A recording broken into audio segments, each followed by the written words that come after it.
پتہ ہے دعائیں جتنا وقت لیتی ہیں نا ان کا رنگ اتنا ہی گہرا ہوتا ہے.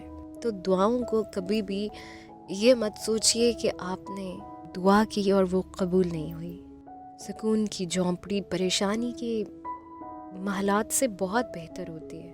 دعا کیجئے کہ آپ کو سکون مل جائے. دعا کیجئے کہ آپ کی دعائیں قبول ہو جائیں. سیکھا جو زمانے کا طرز کلام میں نے، زمانہ ہی چلا اٹھا کتنے بد زبان ہو تو. تیری رحمتوں پہ ہے منحصر میرے ہر عمل کی قبولیت.